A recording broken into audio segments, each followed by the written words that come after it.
bien, bonjour à toutes et à tous. Merci d'être venus nombreux à cette conférence de ce deuxième jour de la SITL sur la logistique urbaine, le pouvoir aux villes. Point d'interrogation.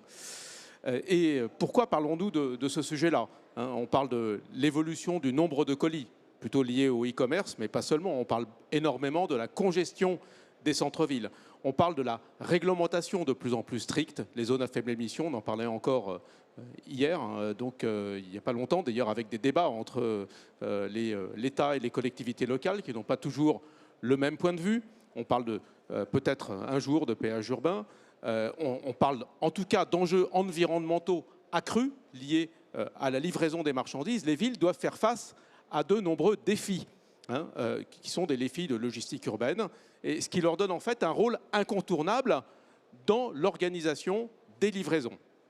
Alors les collectivités locales doivent repenser leur stratégie de gestion de ces flux. Et on voit qu'elles se saisissent d'un certain nombre d'outils, d'outils législatifs qui leur permettent de mettre en place ces stratégies au plan local. Et l'objectif, bien entendu, c'est de façonner des environnements urbains plus harmonieux, apaisés. C'est un mot général qu'on entend dans toutes les villes, en facilitant l'approvisionnement des marchandises parce qu'on est en face d'une fonction indispensable à tous les territoires. Alors ce travail d'organisation de la logistique urbaine, eh bien, il implique une collaboration étroite entre les acteurs privés, notamment le monde du transport, de la logistique, des grossistes, qui interviennent quotidiennement dans la ville pour finalement effectuer leur métier qui est d'approvisionner les activités économiques et les habitants. Et puis, quelque part, cette collaboration avec les acteurs publics qui, quelque part, réglementent le territoire. Alors, qui détient le pouvoir? Point d'interrogation. Pour répondre à ces questions, j'ai le plaisir d'accueillir autour de cette table ronde, d'abord Jean-Michel Genestier, qui est maire du Raincy, qui est délégué à la logistique métropolitaine, à la métropole du Grand Paris, et qui a maintenant d'ailleurs la responsabilité de la logistique sur l'axe Seine. Donc on va plus loin même que le territoire de la métropole du Grand Paris. Bonjour Jean-Michel Genestier, j'ai le plaisir d'accueillir Guy-Pierre Sachot. Bonjour Guy-Pierre, qui est directeur du déploiement de la logistique urbaine chez Géopost. Christophe Schmitt, qui est directeur des relations institutionnelles d'Epner, donc un très grand groupe de transport et de logistique, qui est présent d'ailleurs ici sur le salon, donc avec un très beau stand. Et Aurélie Suquet, qui est directrice de l'asset et de l'investissement de Sogaris. Bonjour Aurélie. Bonjour. Donc on a autour de la table un panel finalement d'acteurs qui vont être en mesure de répondre à toutes ces questions. Donc n'hésitez pas si vous avez des questions à poser à ces différents acteurs. Il y aura un temps à la fin de la table ronde. Sinon on peut aussi l'interrompre s'il y a une question qui vous vient à l'esprit, qu'on doit l'interrompre au milieu. Donc on est entre nous quelque part. Alors je vais commencer par m'adresser à Guy-Pierre Sachot. La Poste a signé finalement 17 conventions relative à la logistique urbaine avec des métropoles, des villes, afin de définir finalement des actions et préciser des engagements mutuels de la Poste et de la collectivité correspondante. Pouvez-vous nous expliquer pourquoi la Poste a souhaité proposer finalement ces conventions à ces collectivités locales et quels sont les axes qui y sont développés? Quel est finalement votre retour d'expérience sur ces conventions qui ont été signées dans ces 17 villes? Oui. Alors pourquoi on a proposé aux métropoles de passer des accords avec elles? Moi, c'est parce qu'on a besoin d'elles. On a besoin d'elles pour faire correctement notre travail. Nous avons une ambition qui est de produire des services de livraison du dernier kilomètre qui soient les plus vertueux possibles, avec le moindre impact environnemental qu'on peut obtenir d'une organisation qui doit se fonder, bien sûr, de plus en plus sur des véhicules à faible et très faible émission, mais aussi sur des organisations performantes. Et on ne peut pas être vertueux tout seul. Quand bien même nous serions arrivés au bout d'une logique de décarbonation des flottes, quand bien même serions-nous très performants dans l'optimisation de nos chargements et de nos circuits de distribution, nous ne serions pas au maximum de ce qu'il est possible de faire parce que nous avons besoin que le territoire dans lequel nous intervenons nous aide. Alors, de quel type d'aide s'agit-il? Il s'agit que les réglementations nous permettent d'optimiser les moyens que nous utilisons. Si nous utilisons, par exemple, pour des raisons d'approvisionnement de sites, des véhicules qui sont chargés à 19 tonnes, il faut que le véhicule de 19 tonnes puisse rentrer dans la ville. Si la réglementation nous l'interdit, on va sous-optimiser parce qu'on va rentrer plus de véhicules. Si on décarbone les flottes et qu'on a davantage de véhicules électriques, il faut qu'on puisse trouver des infrastructures d'avitaillement. Alors parfois, l'infrastructure va être sur nos sites, mais en amont de nos sites, il y a des réseaux à renforcer pour apporter la puissance qui est nécessaire à la charge des véhicules que nous mobilisons. Et je pourrais comme ça vous prendre une dizaine d'exemples sur les situations dans lesquelles nous avons besoin de la puissance publique. L'exemple le plus flagrant, mais on va en reparler, je pense, dans cette table ronde, c'est tout ce qui est autour de l'immobilier et de l'immobilier logistique. Nous ne pouvons pas être performants si nous ne pouvons pas avoir un pied dans la ville pour des espaces de logistique urbaine ou pour des centres de consolidation, si on a un maillage d'adresses à desservir qui est extrêmement dense dans la ville elle-même. Donc on a besoin de la ville. Alors pourquoi les métropoles? Parce que ce sont les autorités organisatrices de la mobilité. Et donc depuis la loi d'orientation des mobilités, elles ont de fait, dans les textes, un rôle à jouer. Elles ont été désignées par la loi pour travailler sur ces questions avec nous. Et donc il était naturel que nous leur proposions d'identifier des points sur lesquels ensemble on peut échanger et travailler, et puis les mettre dans des feuilles de route et dans des plans d'action communs.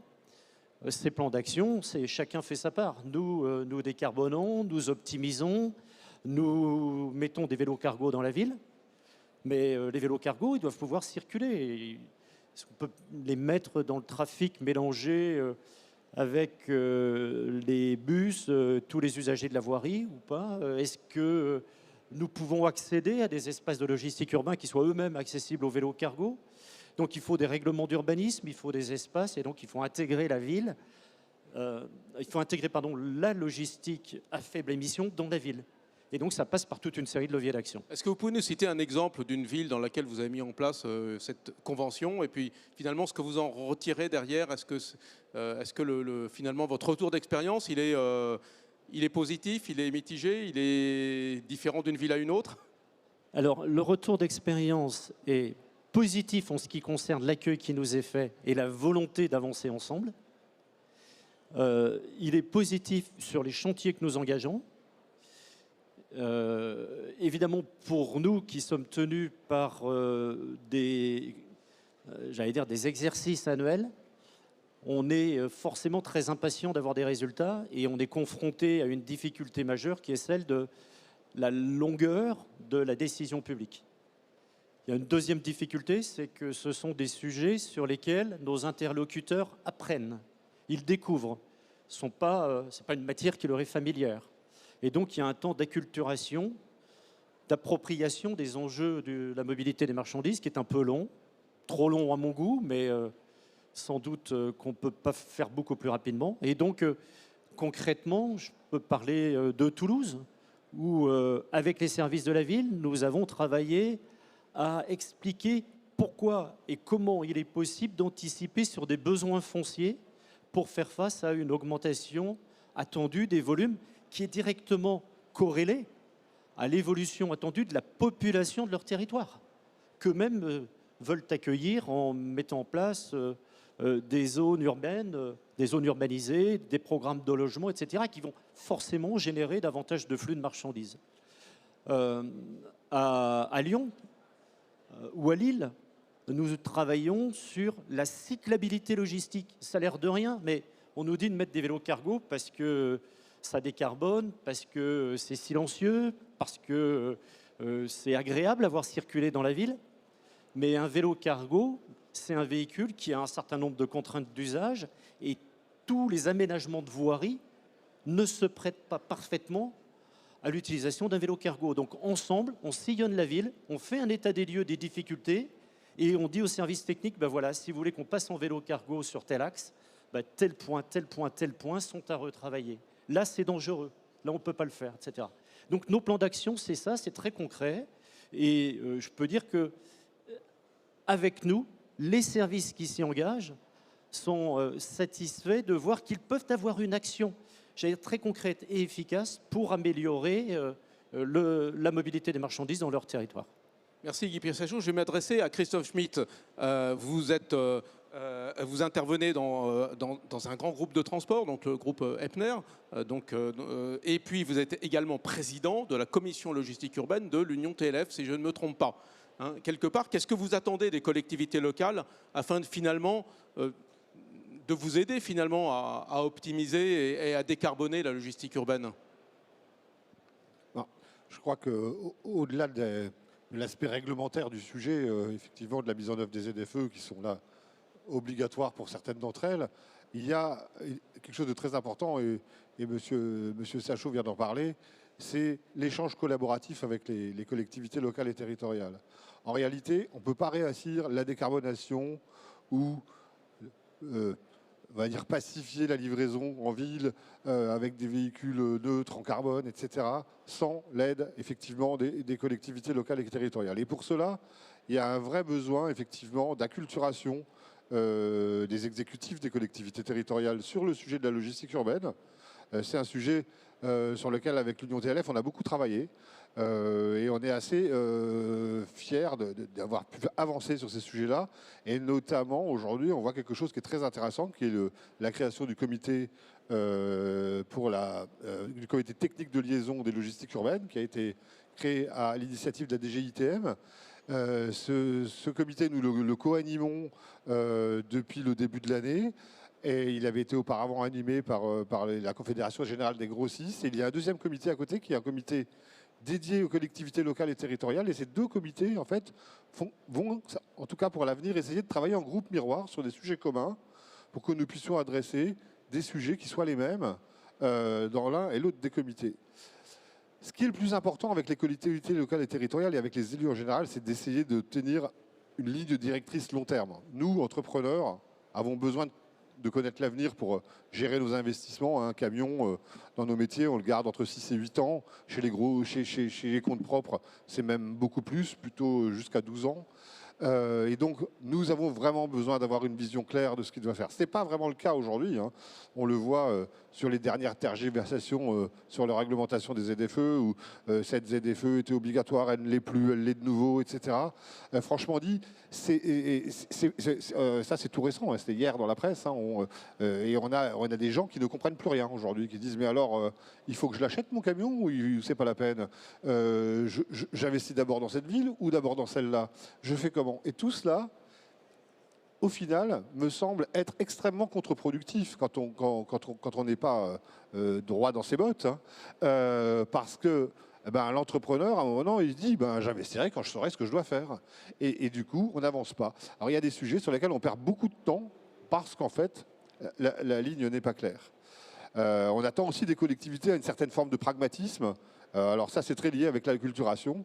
On l'a vu hein, quand on est parti bille en tête sur les ZFE il y a quelques années avec des gens qui disaient, je les entends encore nous dire, en 2024, il n'y aura plus de diesel dans Paris. Nous sommes en 2024 et on voit bien que tout cela n'était pas possible et on leur avait tout de suite dit. Donc il y a ces sujets qui sont aussi importants. Hein, et ce qu'on constate aujourd'hui, c'est qu'en réalité, en voulant interdire le diesel en 2024, Paris a perdu 6 ans. Parce que pendant 6 ans, aucun entrepreneur n'a rien fait, on ne savait pas ce qu'on devait faire. Et donc, c'est vraiment pas productif, c'est pas dans ce sens-là qu'il faut aller. Alors, par contre, on a vraiment des choses aujourd'hui positives. On voit bien que tout le monde a pris conscience du problème, que l'acculturation qui a été faite par l'ensemble des professionnels, il y a l'Union TLF qui a travaillé, mais je crois que chacun de nous, professionnels, avons aussi rencontré nos élus locaux dans nos régions pour discuter des problèmes, etc. Et aujourd'hui, on voit bien que même les villes qui, au départ, avaient été très ambitieuses, sans doute par manque de connaissance du problème, elles reviennent un peu en arrière, elles recalent leurs ambitions sur la réalité des choses. J'ai déjà noté plein de choses. Donc, j'ai noté qu'il faut avoir un pied dans la ville et qu'on l'a si on fait de la logistique urbaine. J'ai noté qu'il y a un sujet d'acculturation. J'ai noté qu'il y a un sujet de manque de clarté ou peut-être de décisions qui évoluent ou qui changent et qui posent des problèmes aux opérateurs privés. Et puis, le besoin d'un certain pragmatisme. Alors, je vais m'adresser à Aurélie Suquet. Sogaris est un investisseur immobilier qui a délibérément choisi de se positionner sur des immeubles pour la logistique urbaine. C'est son métier. Quel est votre retour d'expérience sur l'accompagnement qu'ont pu vous apporter les collectivités locales dans votre développement quelles sont finalement vos attentes vis-à-vis des collectivités locales afin de finalement d'identifier, finalement vous, votre souci, ça va être d'identifier des fonciers et de pouvoir réaliser les opérations que vous avez prévues? Alors, je dirais que nous accompagnons les collectivités autant que les collectivités nous accompagnent. Sogaris, c'est une foncière de logistique qui est une société d'économie mixte, donc qui est autant publique que privée et qui, à ce titre, fonctionne énormément avec les collectivités locales pour pouvoir développer de la logistique. Notre mission première, c'est de décarboner la logistique, mais de la réintroduire aussi dans la ville. Comme le citait d'ailleurs notre directeur général il n'y a pas si longtemps que ça, c'est de réimplanter l'entrepôt au milieu du village. Si on parle d'accompagnement, rappelons-nous qu'il y a 3 phases en fait dans cet accompagnement. La première, c'est celle des pionniers. En fait, Sogaris est une des premières entreprises foncières à s'être emparée de la logistique urbaine il y a de cela une dizaine d'années et qui a pu, sous forme de partenariat avec différents territoires, type Ville de Paris, région, Île-de-France ou Métropole du Grand Paris, travailler sur des projets de développement avec, à titre d'exemple, Chapelle Internationale, qui est un hôtel logistique situé Porte de la Chapelle. La deuxième phase de cet accompagnement, c'est la phase des réinventons. Les réinventons la ville, réinventons la métropole, là où la logistique était une des réflexions à mener pour pouvoir de nouveau réimplanter la logistique dans la ville. Pour Sogaris, ça s'est traduit par des projets comme l'EUD, donc un espace urbain de distribution de Champéret, situé porte de Champéret. Et puis la troisième phase, c'est celle que nous vivons aujourd'hui, et du coup je vais pas mal rebondir sur ce que vous disiez à l'instant. C'est la phase de révision des documents d'urbanisme. Aujourd'hui, on parle de ZFE, on parle de ZAN, on parle de PLUI, bioclimatique. Et c'est aujourd'hui vraiment le sujet qui nous occupe, puisqu'en fait, la logistique a besoin, pour pouvoir se réimplanter dans la ville, d'avoir une documentation et une réglementation relativement claires. Nous avons pour habitude, quand on échange avec les collectivités, de leur dire « nous connaissons la logistique, nous savons ce que c'est ». Nous connaissons la dynamique, nous connaissons les attentes des utilisateurs, mais pour autant, pour pouvoir se développer, il nous faut de la réglementation. En l'occurrence, c'est à la main des collectivités. Il nous faut de la technologie. On parlait de décarbonation. Il faut que les utilisateurs qui veulent pouvoir développer une technologie propre puissent avoir les moyens aussi d'exploiter des locaux qui soient compatibles avec cette nouvelle technologie. Et enfin, le dernier point, c'est l'immobilier, pour le coup. Donc nous, en tant que foncière de logistique, qui sommes un peu entre ces deux sujets de réglementation d'une part et de technologie d'autre part. Donc voilà nos attentes. Notre ambition, c'est vraiment de considérer la logistique comme la souveraineté logistique qui nous importe, en n'oubliant pas que la logistique, c'est aussi de la valeur financière, mais aussi de la valeur extra-financière. Et donc, ce qui est important aujourd'hui pour nous, c'est que les collectivités, les territoires de manière plus générale, comprennent que la logistique urbaine ne doit pas être considérée comme une contrainte, mais plutôt comme une solution, comme un outil pour faire vivre la ville. Et qu'en l'occurrence, ces solutions, nous devons pouvoir les travailler ensemble. Donc voilà. Valeur extra-financière, c'est un vrai, effectivement, sujet de thèse, la logistique urbaine comme valeur extra-financière. Très intéressant. Guy-Pierre Sachot, donc finalement, je vais rebondir. Vous avez une démarche très volontariste, donc, qui est financière, mais aussi extra-financière, pour mettre en œuvre des solutions. Vous avez pris, lors des dernières années, de nombreuses initiatives. Pouvez-vous revenir dessus et nous indiquer finalement quelles sont vos attentes vis-à-vis des collectivités locales, mais vous en avez déjà un petit peu parlé, mais est-ce qu'on peut rebondir dessus, sur finalement vos propres initiatives?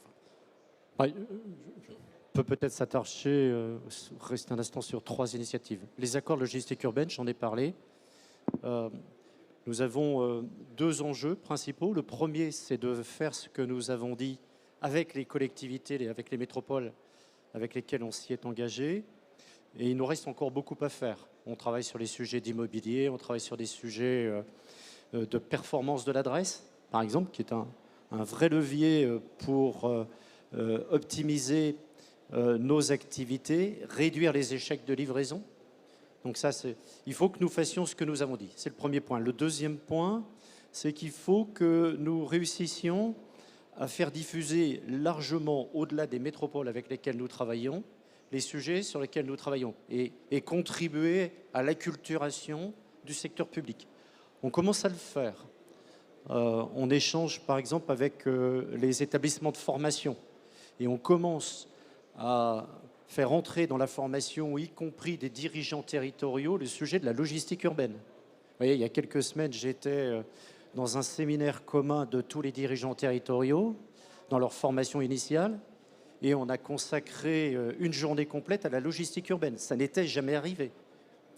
Donc ça, c'est le deuxième point, il est très important. Puis le troisième point, c'est que nous devons continuer à innover en acceptant de prendre le risque de ne pas réussir.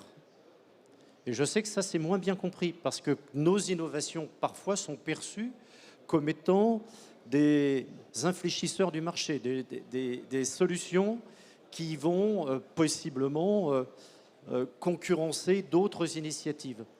Mais nous devons le faire parce que nous sommes une entreprise publique, une entreprise à mission, et qu'il nous appartient de défricher ce qui est possible et ce qui ne l'est pas, et d'en tirer les enseignements. Donc nous l'avons fait, nous avons connu des résultats mitigés pour certains, même des résultats qui n'étaient pas ceux que nous attendions, et donc nous arrêtons, nous en tirons les conséquences, nous arrêtons, et puis pour d'autres initiatives, nous allons les reprendre, tirer l'expérience, tirer les enseignements des expériences passées et continuer d'avancer parce que nous pensons que la réglementation, certes, est un cadre qui nous aide à prendre de bonnes décisions d'investissement, mais nous n'attendons pas de la puissance publique qu'elle nous autorise ou qu'elle nous interdise de faire pour prendre des initiatives. Alors, merci Guy-Pierre Sajot de cette franchise sur finalement ces expériences qu'on a tous en tête. Eh bien, Jean-Michel Genestier, donc, vous avez une petite liste de courses, donc déjà tout ce qui a été dit, face à ces attentes finalement des professionnels du transport et des opérateurs immobiliers. La métropole du Grand Paris a initié, je crois que ça fait déjà 5 ans, un pacte, un plan d'action, un pacte pour une logistique métropolitaine. Est-ce que vous pouvez nous en rappeler les principales lignes et finalement, quelles actions concrètes, sur quelles actions concrètes vous vous êtes engagé? Merci de m'avoir invité, merci, je suis ravi d'être à vos côtés pour cette table ronde, parce que la logistique urbaine est un élément pour lequel nous devons tous ensemble rédiger un récit. Il faut que ce récit soit pris en compte par toutes nos populations et qu'enfin on puisse faire passer ce message auprès de toutes et tous. Parce qu'aujourd'hui, comme on l'a dit, que ce soit dans la construction, pouvoir positionner l'élément du dernier kilomètre, pouvoir faire de la logistique du dernier kilomètre ou même de la logistique de point à point, eh bien, ce n'est pas un récit qui est accepté par la population. Donc nous devons, ça c'est notre sacerdoce, à pouvoir créer ce récit pour que tout le monde puisse se dire oui, c'est 1 800 000 personnes qui travaillent dans la logistique. Voilà. Et donc la métropole du Grand Paris, c'est 7 millions d'habitants, on s'est dit très tôt, il y a 5 ans maintenant, il faut créer quelque chose qui fasse qu'on puisse fédérer tous les acteurs, tous les partenaires. Ainsi, nous avons depuis 5 ans plus de 80 partenaires qui sont des partenaires privés, mais aussi quelques partenaires publics, à travers lesquels nous avons pu rédiger ce pacte logistique métropolitain. Le pacte logistique métropolitain, il a voulu d'abord embarquer les populations. Je peux vous dire qu'on n'a pas encore réussi. On s'est donné un peu plus d'années que cela pour réussir, mais c'est très important que les populations soient conquises par cette idée qui fait qu'on va décarboner grâce à la logistique, on va apporter de nouveaux modes de fonctionnement pour abreuver, pour nourrir, pour desservir les populations. Parce qu'il faut aussi rappeler ce qu'est la logistique, parce que nos concitoyens n'y comprennent pas grand-chose. Même si les métiers ne sont pas très compliqués, on les aligne les uns derrière les autres, ça commence à être un peu plus compliqué, et donc on a ce devoir d'explication. Donc on a voulu sensibiliser les populations, mais on a voulu sensibiliser aussi les collectivités. La métropole du Grand Paris, c'est 131 maires, parce que c'est la métropole des maires, c'est plus de 7 millions d'habitants, Et ce que nous souhaitons, c'est proposer des outils, ce que nous avons déjà fait, en termes d'expérimentation pour que la logistique urbaine puisse s'appliquer. Vous souhaitez toujours beaucoup d'exemples, Jérôme, lorsque vous nous interrogez, mais c'est évidemment comme ça qu'on peut voir les choses. On a fait une expérimentation qui était un appel à manifestation d'intérêt européen, nous y avons répondu, et très gentiment, une grande collectivité de notre métropole a répondu positivement en disant on y va. L'objectif, c'était quoi? C'était de pouvoir faire que les aires de livraison soient respectées pour ceux qui les utilisent. Qu'on soit Epner, d'ailleurs, qu'on soit La Poste, peut-être pas trop la Sogaris, mais bon, voilà, d'autres acteurs, il y a ce besoin. Et donc, on a mis en place, en aidant effectivement plusieurs collectivités, des systèmes de caméras, de vidéosurveillance, une action spécifique de la police municipale, et puis tous les commerçants et tous les acteurs qui étaient les récepteurs de cela. Donc cette expérimentation a duré, elle se poursuit aujourd'hui, et ça nous permet de voir comment on peut améliorer la logistique du dernier kilomètre et la livraison. On a fait la même chose sur un point extrêmement important, c'est ce qu'on appelle la réglementation de la circulation et du stationnement payant. Payant ou non d'ailleurs. Parce que vous savez que chacune des villes, les 131 communes de la métropole, mais comme partout en France, surtout dans les zones urbaines, chaque maire est très jaloux de son pouvoir de police. J'en fais partie. Eh bien, le pouvoir de police d'un maire, ça inclut la réglementation de la circulation et du stationnement. Nous avons pensé au niveau de la métropole qu'il était important de mutualiser. Donc on a tenté de faire cela. On est en cours encore aujourd'hui pour qu'on mutualise le système de la réglementation de circulation et de stationnement. Imaginez-vous, et on avait partagé avec Guy-Pierre Sachot, que si on respecte les réglementations des collectivités, des communes, on peut aller livrer dans une commune et au bout d'une demi-heure se retourner et se dire qu'on ne peut pas sortir de la commune parce qu'il y a des interdictions sur toutes les communes qui sont autour. C'est totalement aberrant. Mais c'est aussi cela, le système qui a été mis en place depuis un très grand nombre d'années et qui fait qu'il y a besoin de régulation. D'où, alors je déborde un peu sur votre question, mais je pense que vous avez parlé d'autorité organisatrice. Moi, je pense qu'il faut une autorité régulatrice. Ce n'est pas à la métropole de dire à la Poste ce qu'elle doit faire, à Epner ce qu'elle doit faire, à la Sogaris et à tout autre sachant dans la logistique ou tout simplement un chargeur, celui qui détient sa marchandise, on ne va pas lui dire comment il va faire. Il va pouvoir être avec un tropisme particulier sur le fluvial, et nous œuvrons beaucoup sur le fluvial, sur le transfert vers le fluvial, qu'il y a un transfert vers le ferroviaire, mais nous savons tous que le ferroviaire a beaucoup de difficultés dans notre pays, et on oublie toujours en fait la pertinence économique de chacun de ces modes de transport. Mais je vais citer le routier, hein, rassurez-vous. Le ferroviaire, il est pertinent quand on fait de la longue distance, sur des produits pondéreux et à transporter de façon régulière. Et donc beaucoup d'élus, dont je ne fais pas partie cette fois-ci, disent il faudrait mettre du ferroviaire partout. Non, le ferroviaire, il est éligible que pour certains produits et à certains endroits. Et on le sait très bien. Et je pense que la Poste a aussi essayé de tester ces sujets-là. Donc, on essaye par ces expérimentations de faire que les modes de transport les plus vertueux soient plus éligibles pour les chargeurs et les transporteurs et pour les logisticiens, mais il ne faut pas écraser évidemment celui qui est le plus efficace, c'est-à-dire le transport routier. Même si c'est 85% du transport aujourd'hui en France, on doit aider à l'amélioration de ce transport pour qu'il soit plus vertueux, que nous puissions avoir des capacités à produire qui sont plus importantes, parce que ça c'est un sujet. Peut-être qu'on parlera tout à l'heure de la ZFE, mais je serais ravi évidemment de pouvoir en parler.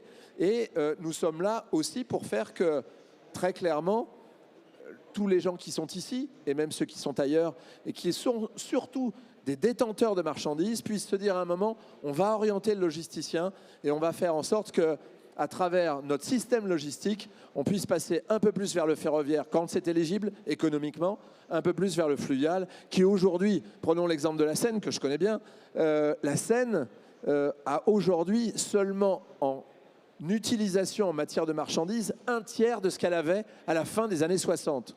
Et rassurez-vous, ça n'est pas le tourisme qui a pris, le tourisme a pris un peu, mais aujourd'hui on pourrait revenir à autant de marchandises transportées à la fin des années 60. Mais il faut petit à petit que des grands groupes puissent s'y mettre. On cite l'exemple d'IKEA souvent. Mais c'est pas simple hein, pour un groupe comme Ikea de s'y mettre. Ils s'y sont mis, et plutôt avec une belle réussite, parce qu'ils ont compris qu'il fallait que la logistique soit aussi vendue dans leurs produits et que le marketing écologique soit en fait un élément qui permette d'intégrer la logistique verte. Voilà. Donc ça fait partie de ces éléments que l'on diffuse très largement à travers les colloques, mais on n'est pas des spécialistes des colloques, mais on va souvent auprès des acteurs. TLF est représenté par une commission, mais je vois un haut représentant de TLF qui est ici, que je salue. Ce sont ces acteurs-là qui diffusent ces messages pour que tous les transporteurs et les logisticiens puissent passer ce cap très important de la décarbonation. Merci Jean-Michel Genestier. On parlait de ZFE, on parlait de Fluvial. On va écouter un petit peu ce qui se passe ailleurs. Et on a la chance d'avoir un témoignage, il va être en vidéo, de Willem van Heiningen, qui est un stratégiste au département mobilité et espace public de la ville d'Amsterdam. On peut passer la vidéo qui va durer quelques minutes et vous verrez ce qui se passe un peu en dehors finalement de la France. Et puis voir quelle est la position d'Amsterdam.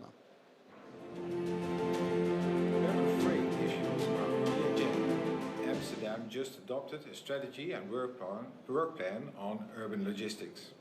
Amsterdam, like other cities, faces enormous challenges now and in the future. Our city and region are still growing very fast. We accommodate the growth by densifying the city. The numbers of jobs, tourists and flows of goods are also growing, causing enormous crowds and inconvenience. The space in the city to solve this is extremely scarce and the nuisance is becoming increasingly felt. In the meantime, our city has the same ambition as set out in the Paris Agreements on sustainability to be climate neutral, climate adaptive and circular by 2050, preferably sooner. Amsterdam has a problem with the weight of heavy transport vehicles even more than other cities. Our beautiful quay walls and bridges cannot handle that weight and unsafe situations arise. Last but not least, we still have many accidents involving bare vans and trucks in the city causing serious injuries and fatalities. A lot of times not caused by the drivers, but we still have to work to do there.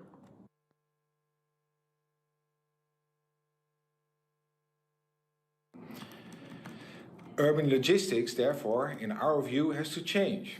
It has to become smarter organized to have less movements. It has to become lighter, safer and cleaner, causing less nuisance. For this, we implement all kinds of measures, like a low emission zone or soon a zero emission zone. Amsterdam is trying to be zero emission in 2030. In addition, we limit the number of journeys with heavy vehicles by limiting the number of routes and designating zones that require an exemption to travel there with a heavy truck. We have been using window times for loading and unloading in parts of the city for a long time. We had to remove places for loading and unloading on quay walls because of the weight. So we implement a lot of restrictions. But how can goods still be delivered to shops, offices, bars, restaurants? How can packages be still delivered to customers? How can people still keep and move their household goods when they change of homes? How do we collect the waste? How do technicians and construction workers in the city reach their workplace?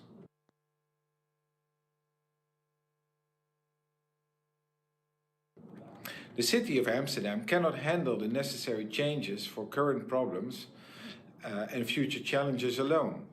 We are increasingly collaborating with knowledge institutes, organizations and companies in the transport sector.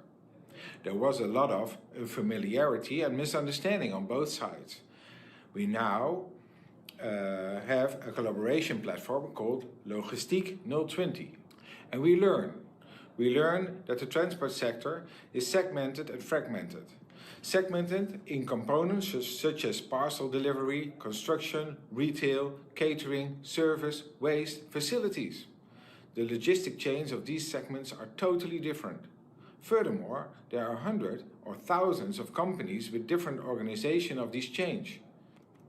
Transport companies now know that change is needed and they also want to contribute. The question is how, and the challenge is how we can work together on this. From my perspective, we can undertake the following activities. 1. Get a better picture of each other's tasks. How logistic chains work from the beginning, the producer, to the end, the consumer. 3. Look together at how the city and sector can help each other in their challenges. 4. Jointly create a vision for logistics that not only causes less nuisance and injury and becomes cleaner and lighter, but can also contribute to a circular economy, use of fewer packaging materials, and help a regional food strategy to come in place. 5. To take joint action to convert that vision into plan and implement it. Organize pilots and learn from the measures taken. For this, we need each other's resources and instruments. For example, the city does not have the option to create hubs everywhere, which will in any case have to be done with resources from companies. But it can provide more guidance with a spatial strategy and its instruments. We can make far more use of each other's data to streamline the supply and have less movements in the city. Together, we can address producers and consumers to act differently and help us in our steps for a more sustainable and livable city. We are currently working with companies on pilots to develop more hubs, data exchange, and, for example, also organize transport over water. We are at the beginning of it all, but we don't have much time. We still have 25 years left, and there is a lot to do. Not everything is yet included in the strategy and work plan for urban logistics of the municipality of Amsterdam. We continue to learn, and we should get started with the above. On voit l'ambition d'Amsterdam, zéro émission en 2030, j'ai entendu. Aurélie Suquet, finalement le foncier logistique, il n'est pas plus simple à trouver à Amsterdam qu'à Paris, d'après ce que j'ai compris. Est-ce que vous avez quelques exemples concrets finalement d'intégration de la logistique dans la ville? Parce qu'on sait que c'est un sujet, on sait qu'on ne veut pas voir la logistique, on ne veut pas voir les camions, il y a une image négative, mais je sais que vous avez fait un certain nombre d'efforts. Est-ce que vous pouvez nous donner quelques exemples? Alors en effet, la logistique urbaine, encore aujourd'hui, a une image plutôt négative. On l'assimile souvent aux camions, vous le citiez. Mais on voit également aussi une image négative liée aux livreurs qui attendent au pied des immeubles, ou encore les débats récents sur les dark stores. Je le disais tout à l'heure, côté Sogaris, mais comme d'autres foncières en la matière, c'est de réussir à réintégrer la logistique. Faire une logistique urbaine décarbonée, oui, mais qu'elle soit acceptée, ce qui est d'autant mieux. Ce qui veut dire que cette acceptation, elle passe par le travail fait, donc je le disais tout à l'heure aussi, en collaboration avec les collectivités, mais c'est aussi les riverains, parce que les riverains, c'est ceux qui habitent les immeubles au pied desquels nous installons de la logistique. Ce qui fait que chez Sogaris, pour réussir à sortir, et je vais vous citer au fur et à mesure des exemples concrets, les trois axes de réflexion et de travail que nous portons pour pouvoir développer la logistique urbaine sont en premier lieu l'intégration urbaine, la qualité architecturale. Un utilisateur doit pouvoir exploiter des locaux, alors, non pas sans qu'on puisse le voir, mais c'est important aussi que les riverains puissent neutraliser la lecture un peu négative de l'entrepôt classique avec du bardage. Ce n'est pas que ça. Ça peut être aussi un espace urbain de distribution clairement identifié et clairement intégré dans une architecture d'immeuble haussmannien. Pourquoi pas. Donc ça, pour le coup, à titre d'exemple, on a travaillé donc de manière très urbaine sur des salles, les anciennes salles de vente de Drouot dans le 18e arrondissement. Et tout le travail architectural qui a été fait, c'est de retransformer une façade de rez-de-chaussée qui était plutôt désuète, qui était aussi le lieu d'incivilité. Et donc tout le travail était de faire accepter, de retransformer ce rez-de-chaussée dans une lecture visuelle qui se refonde et qui modernise l'immeuble dans lequel on se situait. Un autre exemple, parce qu'on parle souvent d'un immeuble à 4 façades, mais n'oublions pas que parfois nous pouvons avoir la 5e façade.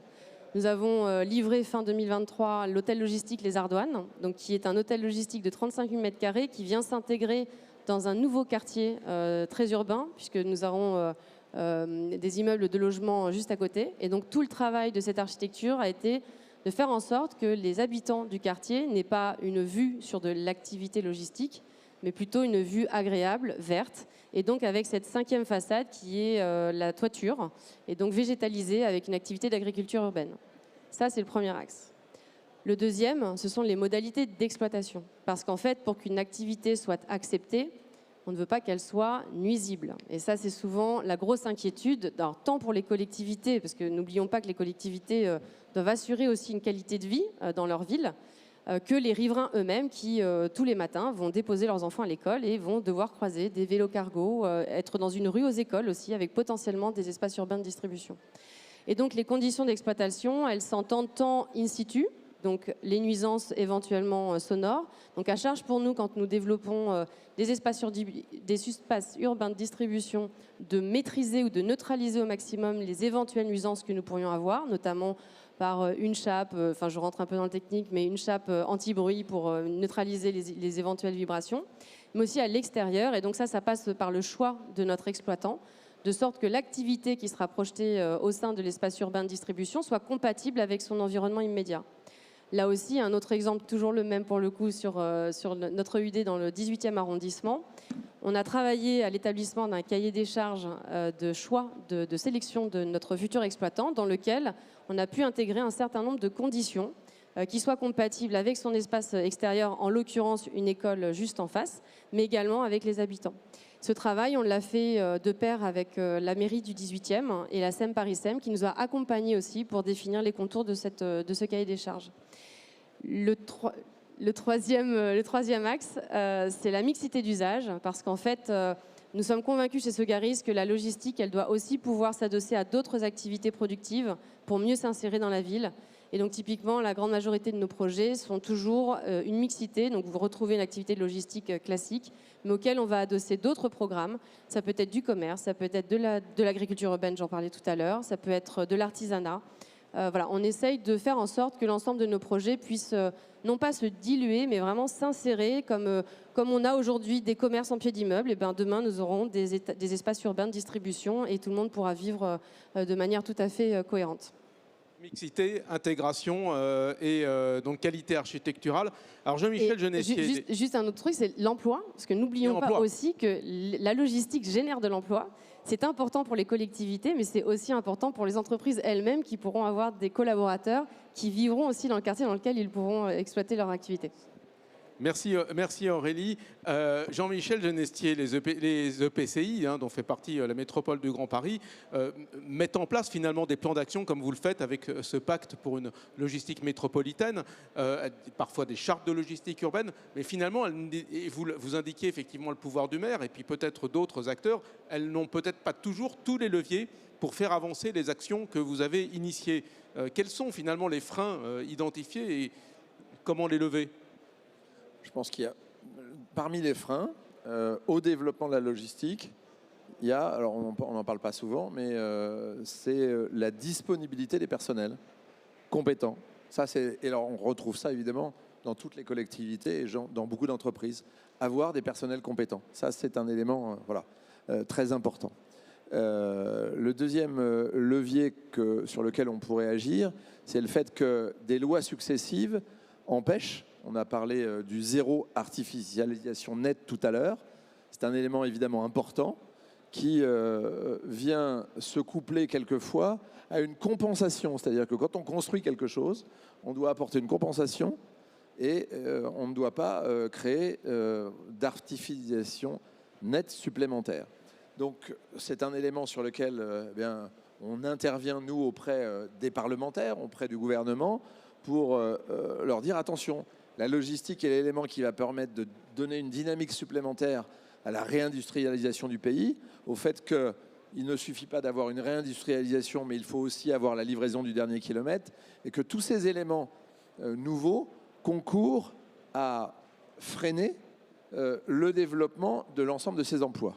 On a tous bien conscience qu'on doit décarboner, mais on doit aussi permettre à notre pays de développer son économie. Et donc pour nous, un des leviers, c'est aussi celui-ci. Alors, c'est pas le faire sauter, mais nous étions lundi au Havre dans le cadre de l'Axe Seine. Et parmi les débats, c'était cela, parce que nous savons tous que nous devons recréer des unités pour la mise en place de nouvelles énergies. On pense évidemment à l'hydrogène et on s'aperçoit que, y compris sur la vallée de la Seine, on va avoir beaucoup de mal compte tenu des lois qui ont été votées. Alors je ne suis pas contre les lois, hein, il faut pouvoir les respecter, mais compte tenu de tout cela, eh bien, nous allons l'obligation de pouvoir négocier, non pas faire pression, mais de revenir auprès de ceux qui ont ce pouvoir décisionnaire pour faire que l'économie ne soit pas bloquée. Et le dernier point, toujours en lien avec le foncier, vous avez parlé subrepticement tout à l'heure des plans locaux d'urbanisme, les PLU, et maintenant les PLUI, donc intercommunaux. Et là aussi, eh bien, ça a été le rôle de la métropole de voir auprès des EPT, établissements publics territoriaux, eh bien, pour qu'ils puissent intégrer cette notion de logistique et qu'ils facilitent au mieux, lorsqu'il y a instruction de permis, eh bien, l'intégration, comme ça a été dit à l'instant par Aurélie Suquet, qu'on puisse intégrer la logistique urbaine au pied des immeubles. Ça, c'est évidemment un sujet important, mais qu'on puisse aussi intégrer la logistique dans un ensemble de périmètres qui, jusqu'à présent, n'étaient pas éligibles à la logistique. On a tous en tête le besoin de récit, dont je parlais tout à l'heure, mais surtout le besoin de faire accepter, et ça a été indiqué par les trois intervenants, comment faire accepter à la population. Ben, ça n'est pas que les lois, c'est aussi le fait de pouvoir apporter toutes les évolutions techniques et technologiques qui permettent de montrer qu'on peut avoir de la logistique en proximité et ça n'est pas un élément négatif sur la vie de nos concitoyens. Voilà donc quelques leviers qui ne sont pas simples à lever, mais que nous pourrons lever, je pense, tous ensemble, dans le cadre des actions qui pourront être menées, quels que soient nos grades et qualités. Merci Jean-Michel Genestier. Christophe Schmitt, vous, finalement, est-ce que vous ressentez les mêmes freins ou les mêmes leviers donc, dans les actions que vous menez au quotidien? Bon, alors, à part le fait que ce que je décrivais tout à l'heure, qu'il ne faut pas confondre vitesse et précipitation, et que si on veut atteindre des objectifs, il faut se donner le temps et prendre en compte le temps nécessaire des entreprises dans cette chose-là. Je vais juste rebondir sur ce que vous disiez, parce que c'est un réflexe très français que vous avez eu tout à l'heure. Vous dites Amsterdam prévoit de décarboner en 2030. Oui, mais Amsterdam a mis en place son plan de décarbonation dès 2013. En France, on n'a pas encore terminé. Et donc, on ne peut pas du tout avoir les mêmes ambitions. Pourtant, on entend aujourd'hui des cloches qui sonnent sur 2035, des choses comme ça, ce qui est toujours tout autant déraisonnable, vu le retard qu'on a pris. Hein. Donc c'est aujourd'hui des vraies problématiques qu'il faut poser. Il y a certaines choses qui sont faisables dans des délais, d'autres pas. Et tout ça doit être discuté avec les professionnels. Certaines activités, comme je pense l'activité du dernier kilomètre aujourd'hui est mûre, peut aller relativement rapidement dans cette décarbonation. C'est par exemple beaucoup moins le cas pour la longue distance ou pour des dispositifs de ce type-là qui sont différents. Mais on sort de la logistique urbaine. Ce que je veux dire, c'est que le travail qu'on a aussi à faire aujourd'hui, c'est comment on fait pour aider les entreprises qui investissent. Nous, Epner, par exemple, depuis le début de notre engagement dans la décarbonation, on a dépensé à peu près 22 millions d'euros. C'est de l'argent que ceux qui n'ont pas décarboné n'ont pas dépensé. Et la question maintenant qui se pose, qui commence à se poser, c'est comment je fais pour rester compétitif par rapport à cela. Et donc on a aussi besoin de réfléchir à des dispositifs qui permettent à ceux qui s'engagent dans la décarbonation d'avoir, entre guillemets, des avantages opérationnels, des dispositifs, en fin de compte, pas forcément d'aide financière, parce que ne rêvons pas, c'est pas le tonneau des Dalaïdes, hein, mais on doit trouver des options. Pourquoi pas ouvrir plus longtemps les centres-villes pour les véhicules décarbonés, leur autoriser des tonnages plus importants, des dispositifs de ce type-là. Ça, c'est la première chose pour aider ceux qui s'engagent. Et la deuxième chose, je crois qu'il y a un vrai travail à faire sur l'harmonisation des dispositifs. Aujourd'hui, on a une douzaine de ZFE, enfin 13 ZFE, je crois, qui sont officiels, avec 13 réglementations. Demain, on va en avoir 45. On peut estimer qu'il y aura au moins 1500 systèmes dérogatoires dans ces 45. Et parfois, des dérogations, pour le même sujet, vous avez autant d'écritures que de villes. Donc, il y a un vrai travail sur ce sujet. Alors, nous, TRF, on y travaille avec le comité technique de liaison des acteurs de la logistique urbaine. Et on a proposé de travailler sur des feuillets sur ce sujet-là avec la DGITM. Et on espère arriver à travailler sur un espèce je dirais, de plancher minimum harmonisé. Il y a bien sûr, chaque ville a ses propres contraintes. On ne peut pas livrer une ville médiévale comme on livre Le Havre, dont vous parliez tout à l'heure, qui est une ville avec des grands axes, etc. Ce n'est pas du tout la même chose. Et donc, il doit y avoir forcément des différences de réglementation. Mais il y a peut-être un certain nombre de sujets minimaux, un socle minimal, sur lequel on pourrait se mettre d'accord et avoir des réglementations qui sont similaires. C'est le cas dans la plupart des pays européens. Ce n'est pas du tout le cas en France. Merci Christophe Schmitt. On arrive pas loin du terme de cette conférence. Je vais peut-être vous demander très rapidement à chacun, peut-être Guy-Pierre Sachot, finalement, en quelques mots, est-ce que les villes ont le pouvoir et finalement, quelles sont vos attentes pour justement décarboner? Vous êtes un exemple de décarbonation de la flotte quand même, donc à la Poste depuis longtemps. Je crois qu'on a essayé de dire ici que le pouvoir était partagé, qu'il y a des initiatives qui relèvent de la puissance publique, c'est certain. Et ces initiatives, pour être pleinement efficientes, elles doivent être concertées avec les professionnels. Je crois qu'on l'a dit. Il nous revient, en tout cas c'est notre vision, nous, chez Géopost et à la Poste, d'être ambitieux sur un certain nombre d'objectifs. ZFE ou pas ZFE, en 2025, la livraison dans les principales villes en France, nous la ferons avec des moyens faibles et très faibles émissions. Faible émission, ça veut dire véhicule électrique, très faible émission, vélo cargo. Et pour la totalité des flux qui nous sont confiés. C'est notre engagement. Et pourquoi nous le faisons? C'est parce que nous pensons que c'est au bénéfice de nos clients. Nos clients nous le demandent d'ailleurs. Parce que les clients de nos clients, c'est-à-dire les consommateurs, veulent aujourd'hui participer à la transition environnementale et ils veulent être livrés avec le minimum d'émissions carbone possible. Donc nous allons le faire et nous nous donnons comme objectif de le faire pour 2025 dans les principales métropoles du pays. Notre deuxième point, je vais revenir sur ce que vient de dire Christophe Schmitt, parce que c'est très juste et c'est très important. Il ne faudrait pas que, parce qu'il est compliqué de mettre en place des mesures contraignantes pour tous, ceux qui ont pris l'initiative en pionnier de montrer qu'il est possible de le faire sans moyens, on soit pénalisé. Et donc, rien n'interdit d'obliger, enfin, rien n'impose, pardon, d'obliger tous à être également performants sur la décarbonation, mais rien n'interdit de dire, pour ceux qui l'ont fait, pourquoi leur empêcher d'entrer dans la ville à telle ou telle heure s'ils le font sans bruit, sans émissions polluantes, etc. Donc ça, c'est des choses qui, tout à fait, peuvent se discuter entre nous et les collectivités. Et je souscris tout à fait aux propositions de Christophe.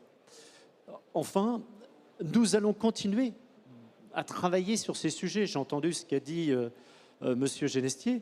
Nous allons continuer à faire de la pédagogie, nous allons continuer à en parler avec les collectivités locales et nous allons continuer à montrer qu'il est possible de faire des choses ensemble, très concrètes et avec des résultats. Nous avons eu des résultats en matière d'immobilier logistique. Je me tourne vers nos collègues de la Sogaris parce qu'on travaille ensemble. On va continuer à le faire et on a des obstacles forts à lever à court terme.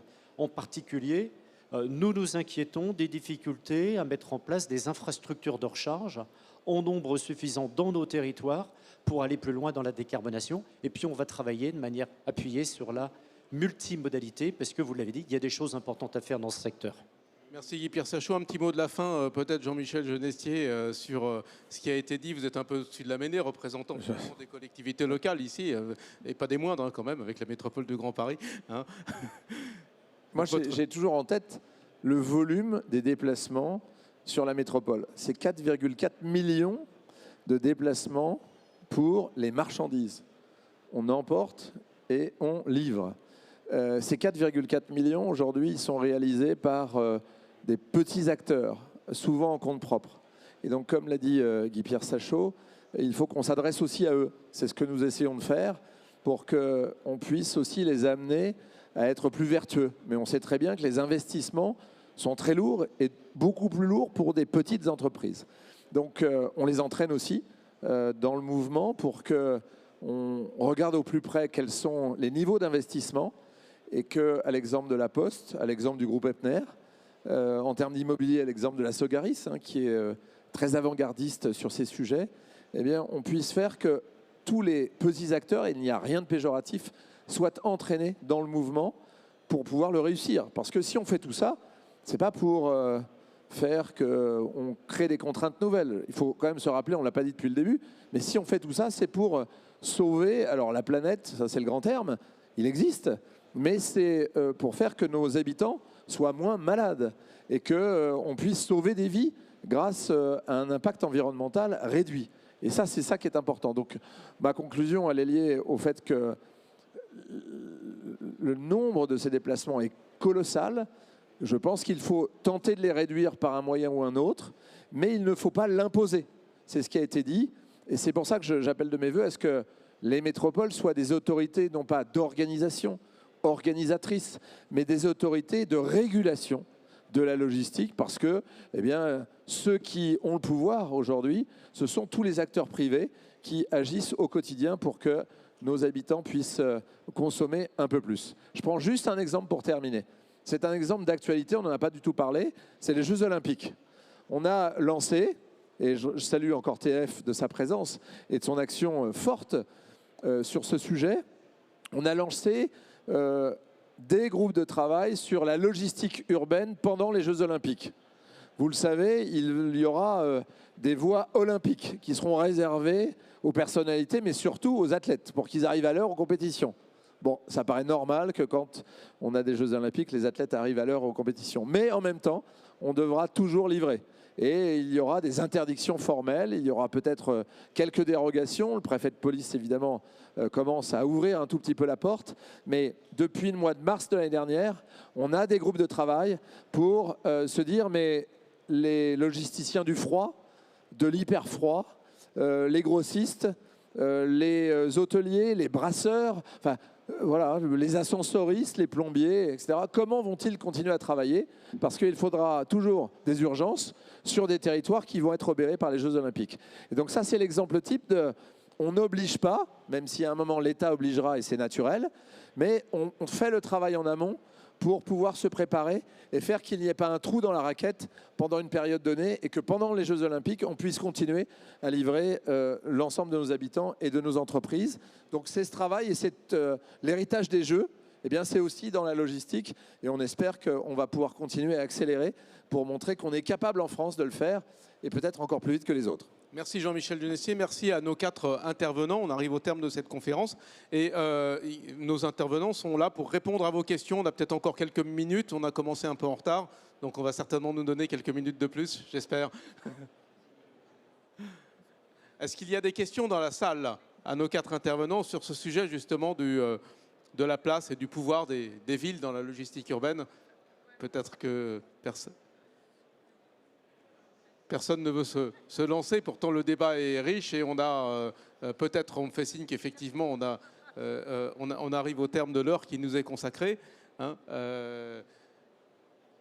pas de questions. Donc pas de questions. Donc c'est qu'effectivement c'était très clair. Moi je voudrais remercier encore une nouvelle fois nos 4 intervenants pour la clarté. Hein, donc, et puis j'ai noté hein, les mots importants: harmonisation, acculturation, régulation. Hein, intégration, donc un programme très riche pour faire en sorte que la logistique urbaine soit plus durable dans les années qui viennent et qu'on rattrape vite Amsterdam. Merci à toutes et à tous.